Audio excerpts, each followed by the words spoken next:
अब मैं केवल ये इसलिए समझा रहा हूं क्योंकि मैथ वाले और बायो वाले दोनों को याद रखना है। जब इलिप्स की इक्वेशन होती है तो ऐसी कुछ इक्वेशन दिखती है, आप दोनों याद रखो, मैथ वाले बायो वाले।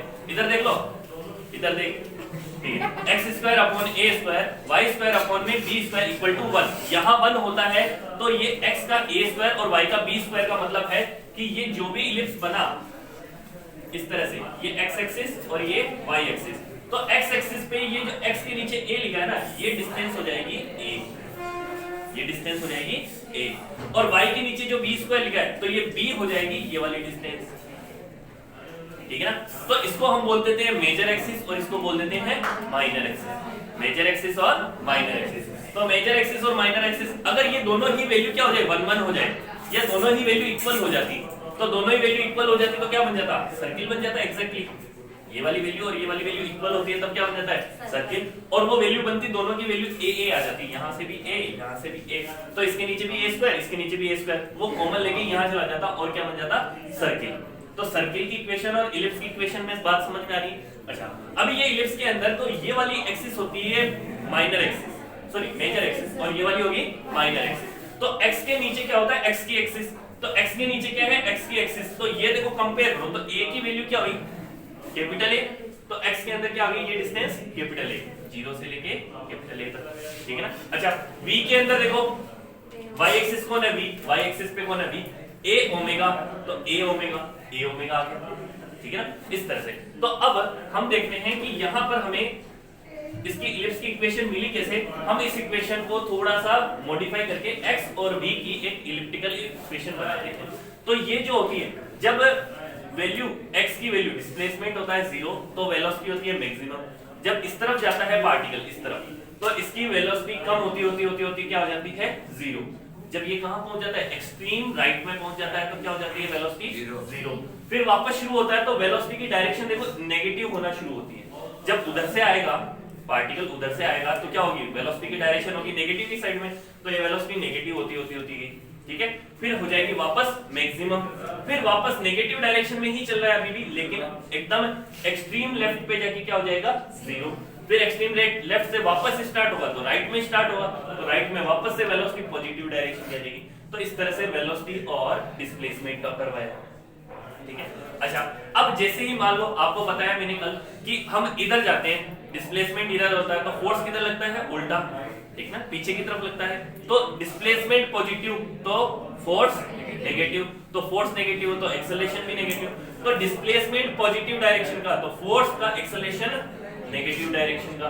और कहां तक जाएगा, जब यहां पर a हो जाएगा, डिस्प्लेसमेंट क्या हो जाएगा, a, तो आपको मैक्सिमम एक्सेलरेशन क्या मिलेगा, माइनस का a ओमेगा स्क्वायर इस डायरेक्शन में। अब जैसे मान लो वो पीछे आए वापस, अगर डिस्प्लेसमेंट हो जाए नेगेटिव का, नेगेटिव डायरेक्शन का डिस्प्लेसमेंट, तो एक्सेलरेशन आ गया पॉजिटिव का। तो इस वाले केस में क्या मिल रही है आपको, एक लाइन की इक्वेशन भी लिखनी, लेकिन अभी आपको कुछ नहीं समझना है, क्योंकि आपके केवल काम है कि किसमें क्या इक्वेशन बनती है। नीट और जेईई में डायरेक्ट पूछ लेते हैं कि इक्वेशन कौन सी बनी, ठीक है ना। ये वाला मैथमेटिकल एनालिसिस आप नहीं लिखो तो ही अच्छा है, क्योंकि आपके लिए बुक में नहीं दे रखा है, ठीक है ना। और ये करना भी नहीं है, ये केवल समझाने के लिए था कि आपके लिए इक्वेशन बनाई कैसे मैंने। सर हम तो कर दिए, ये कर लिया क्या, तो कोई बात नहीं, एग्जाम में भी तो ही करेगा।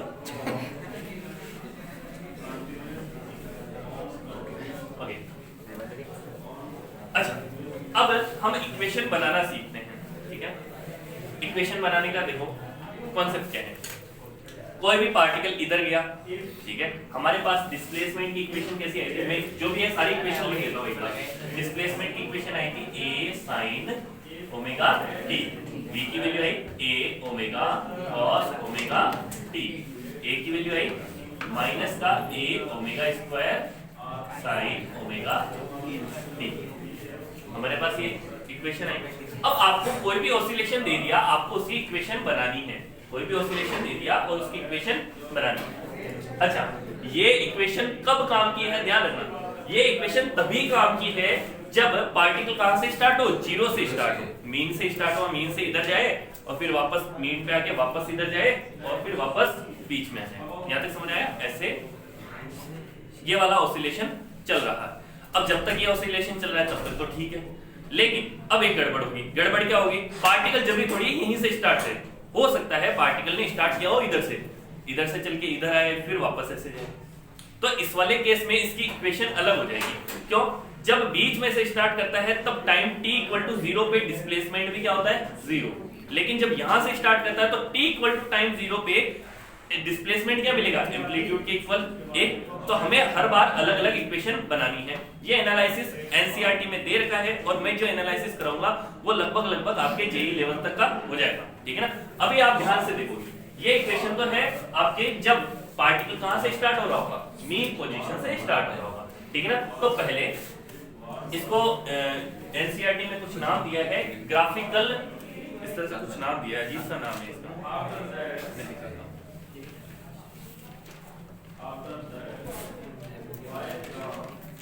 देखो ये इस तरह से सर्किल बना रखे हैं, इस तरह का एक सर्किल, ठीक है ना, इस तरह के ये सर्किल बना रखे हैं, ठीक है। ये सर्किल बनाना सिखाऊंगा। अभी मान लेते हैं पार्टिकल क्या हो रहा है,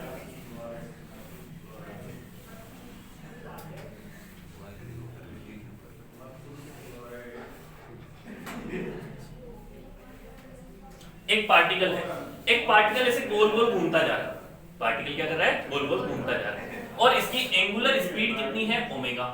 एंगुलर स्पीड कितनी है ओमेगा, ठीक है ना। अब एंगुलर स्पीड तो समझ में आती है ना, जो आपके लिए सर्किल में थी, सर्किल वाले चैप्टर में थी। एंगुलर स्पीड ओमेगा है। थोड़ी देर बाद में ये कहां पहुंच जाएगा, यहां, थोड़ी देर बाद में यहां पहुंच जाएगा। अच्छा, जब ये यहां पहुंचा तो मान लेते हैं इसको कितना टाइम लगा होगा, टी टाइम में पहुंचा होगा। कितने टाइम में पहुंचा, टी टाइम में। तो इसने कितना एंगल रोटेट किया होगा, कितना एंगल रोटेट किया होगा, थीटा एंगल, और थीटा की वैल्यू किसके इक्वल आ जाएगी, ओमेगा इंटू टी। तो ये वाला एंगल कितना हो गया, ओमेगा इंटू टी। ये वाली बात समझ में आई कैसे लिखा मैंने। थोड़ी देर बाद में ये यहां पहुंच जाएगा। अब सोचो हमें लेना है इस पार्टिकल का प्रोजेक्शन। क्या लेना है, प्रोजेक्शन। प्रोजेक्शन को हिंदी में बोलेंगे छाया, परछाई, ठीक है ना। अच्छा, अगर ये पार्टिकल यहां था और परछाई हमेशा क्या लेनी है, एक्स एक्सिस पे लेनी है। परछाई कहां लेनी होगी हमेशा, एक्स एक्सिस पे। तो परछाई जब एक्स एक्सिस पे लोगे तो यहां पे जब पार्टिकल था तो इसकी परछाई कहां थी, यहां। अच्छा, जब पार्टिकल यहां आया तो परछाई कहां हुई, यहां। यहां तक समझ गई। तो इसकी परछाई ये देखो, पहले परछाई थी यहां, अभी परछाई है यहां। अच्छा, ये पार्टिकल की परछाई जब ये यहां से यहां गया तो परछाई कैसे गई, यहां से यहां तक गई। अच्छा, जब ये पार्टिकल यहां पहुंच जाएगा तो परछाई भी कहां आ जाएगी, यहां। जब पार्टिकल यहां आ जाएगा घूम घूम के तो सोचो परछाई कहां आएगी, अब की बात यहां पर आएगी, इस जगह पे। क्यों, क्योंकि परछाई तो हमेशा कहां लेनी है, एक्स एक्सिस पे लेनी है, ठीक है ना। चाहे ऊपर से लो चाहे नीचे से लो। परछाई तो देखो पार्टिकल की परछाई पहले इधर गई, फिर वापस परछाई इधर तक आएगी जब ये बीच में आ जाएगा, फिर वापस इधर जा रहा होगा पार्टिकल, तो परछाई कहां जाएगी, इस तरफ जाएगी, और वापस ये इधर जाएगा पार्टिकल तो इधर आएगी।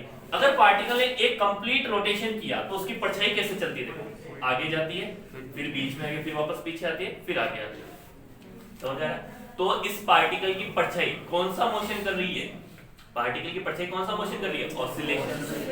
आपको बात समझ में आ रही है। तो projection of this particle is moving in oscillation motion, oscillatory motion में घूम रहा है, समझ में आ रहा है, इसकी प्रोजेक्शन, ठीक है ना। तो हमने इस पार्टिकल का नाम मान रखा है पी। पार्टिकल का नाम क्या मान रखा है, P.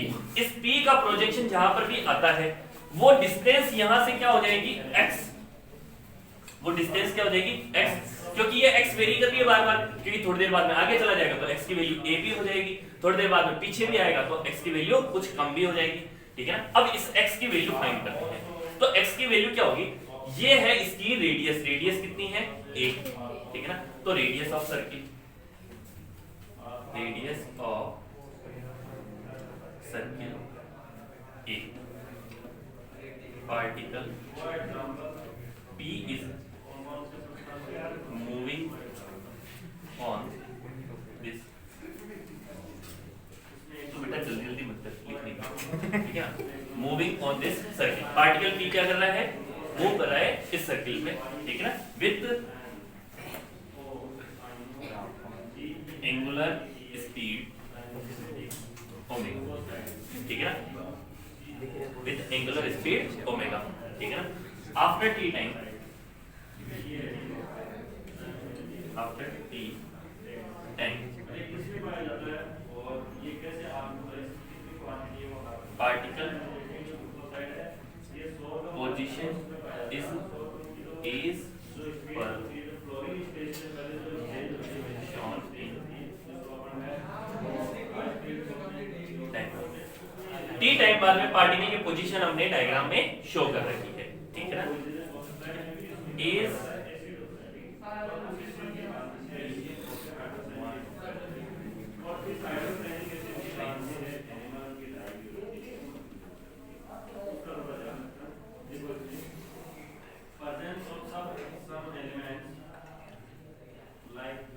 As we want to trace projection of particle on x-axis, इस पार्टिकल P का जो प्रोजेक्शन है वो x-axis पे ट्रेस करेंगे and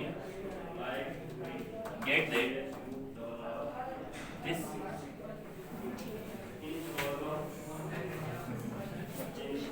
projection is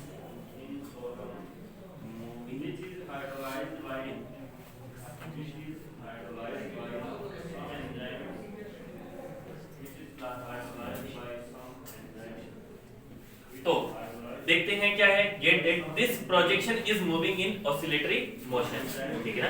so x equal to, अब x की वैल्यू क्या होगी, x की वैल्यू क्या होगी, देखो ये वाला एंगल यहाँ का कितना होगा, इस तरफ का, देखो इस तरफ ये पूरा 90, ये ओमेगा टी, तो ये कितना हो जाएगा आपके लिए 90 माइनस ओमेगा इंटू टी।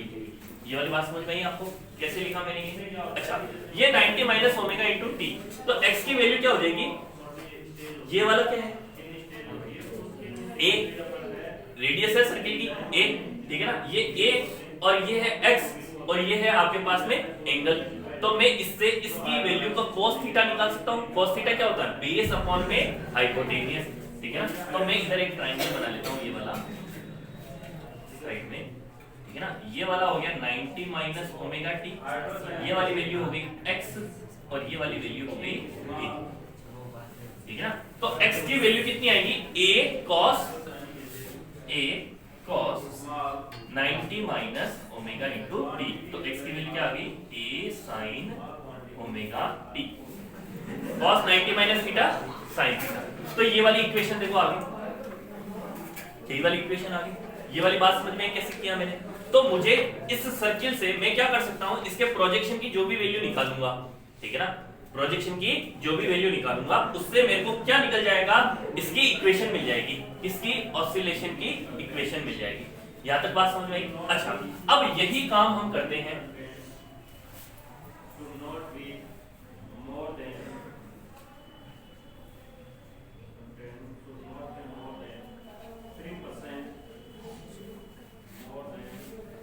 ये टॉपिक का नाम है फाइंडिंग इक्वेशन ऑफ ऑसिलेशन, ठीक है, ठीक है। इक्वेशन ऑफ ऑसिलेशन कैसे निकालो। अब मान लो कि ये तो मैंने क्या किया था, पार्टिकल को t इक्वल टू 0 पे कहां खड़ा किया हुआ था, 0 पे ही खड़ा किया हुआ था, क्योंकि इसका प्रोजेक्शन कहां चल रहा है अभी, 0 पे। मान लो कि वो पहले से किसी जगह खड़ा होगा, पहले से किसी जगह खड़ा है, ठीक है। तो अब देखो कि ये वाला पहले से किसी एक जगह पे खड़ा है पार्टिकल, यहाँ पे, ठीक है ना, और ये एंगल कितना है फाई, उसने पहले से एक एंगल बना लिया फाई, और हम इस फाई को बोलते हैं फेज एंगल। क्या बोलते हैं इसको, फेज एंगल, ठीक है ना, या इनिशियल फेज एंगल। इनिशियली ये कहां खड़ा है उसके लिए, ठीक है ना, इनिशियली जहां पर भी खड़ा होगा उसका कोई ना कोई प्रोजेक्शन होगा यहाँ पे, ठीक है ना। लेकिन थोड़ी देर बाद में ये घूमना शुरू हुआ तो ये कहां पहुंच गया, इस जगह पर पहुंच गया मान लेते हैं, और अब की बार प्रोजेक्शन कहां चला गया, यहाँ पे, ठीक है ना। शुरुआत में यहाँ था, लेकिन अब की बार प्रोजेक्शन क्या है, यहाँ पे, ठीक है ना। ये जो एंगल घूमा कितना होगा, omega into T, T time में कितना घूमेगा, ओमेगा इंटू टी, पहले से घूम रहा है। अच्छा, ये वाला सर्किल तो वही है, माइनस ए प्लस ए, ठीक है ना। सारा कुछ काम तो वैसा का वैसा ही है, पी पॉइंट यहाँ पहुंच गया है, ठीक है, ये वाला ओ पॉइंट। अब हमें क्या फाइंड करना है, ये वाली डिस्टेंस फाइंड करनी है, हमें क्या फाइंड करनी है, ये वाली डिस्टेंस। तो देखो ये है 5 और ये वाला एंगल है ओमेगा इंटू टी। तो बताओ ये जो नीचे वाला ये छोटा सा एंगल बचा है ये कितना होगा, देखो ये वाला कितना होगा, 90 माइनस ओमेगा प्लस 5, मतलब ओमेगा और 5 को जोड़ दो और 90 में से हटा दो, 2 और 2 जाए दोनों जाओ और श्री राम जी के पास जाके बैठ जाओ, अभी के अभी बैठ जाओ। मैं कुछ नहीं, मैंने तुझे बोलते हुए देखा है, मैंने सुना नहीं तूने क्या बोला। तू जा एक बार, नहीं जा रहे नहीं, मैं आपकी बार की बात नहीं करूंगी, एक बार जा श्री राम जी के पास जाके बैठ जा, बोलना सर मेरे को भेजा है। हाँ वो रिकॉर्ड भी हुआ दोनों की दोनों। तो बोलता है कि सर ने बोल दिया है आपके पास बैठेंगे, ठीक है। अच्छा अब ये वाली डिस्टेंस तो कितनी है a, और ये वाली डिस्टेंस कितनी है x, मुझे फाइंड ही करना है, x ही तो फाइंड करना है, ठीक है ना। तो अब की बार x की वैल्यू कितनी आएगी, तो x की वैल्यू आएगी a cos 90 minus omega t plus 5, ठीक है। अच्छा cos 90 माइनस थीटा क्या हो जाएगा, sin थीटा। तो अब की बार इक्वेशन क्या होगी, x a sin omega t plus 5, ये वाली वैल्यू समझ में आई, ठीक है। तो मतलब जब पार्टिकल पहले से किसी एंगल से स्टार्ट करता है, पहले से किसी जगह से स्टार्ट करता है, तो हमें उसको फाइंड करना पड़ जाएगा, कोई दिक्कत की बात नहीं है, इसमें कोई कंफ्यूजन, ठीक है ना। पार्टिकल कहां से स्टार्ट हुआ, वे, तो इसके लिए topic way particle at 5 initial phase angle, particle पहले से कहा है इनिशियल फेज एंगल 5 पे है, ठीक है ना। अब इसमें न्यूमेरिकल करके सॉल्व करके दिखाता हूं, ठीक है ना। Okay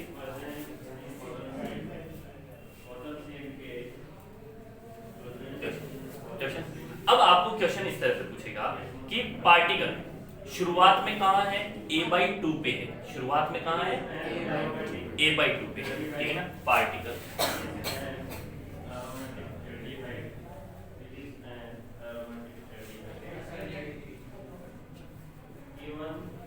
particle initially at a/2, मतलब कि ये जो पूरा एम्पलीट्यूड हो रहा है, ठीक है, उसमें कहां खड़ा है, पहले से a/2 पे खड़ा है, and starting in direction positive x, and starting in direction positive x, ठीक है। बात समझ में आ रही है। ये जहां से था मीन से स्टार्ट नहीं हो रहा है, कहां से स्टार्ट हो रहा है, a/2 से स्टार्ट हो रहा है, कहां जा रहा है पॉजिटिव x, और फिर वहां से ऑसिलेशन स्टार्ट कर रहा है, ठीक है ना। Find equation of displacement for this motion, इस मोशन के लिए आपको क्या निकालनी है, इक्वेशन ऑफ मोशन, x की वैल्यू निकालनी है। तो पहले आप क्या करोगे सॉल्यूशन के टाइम पे, तो इस तरह से सर्किल बनाया, ठीक है।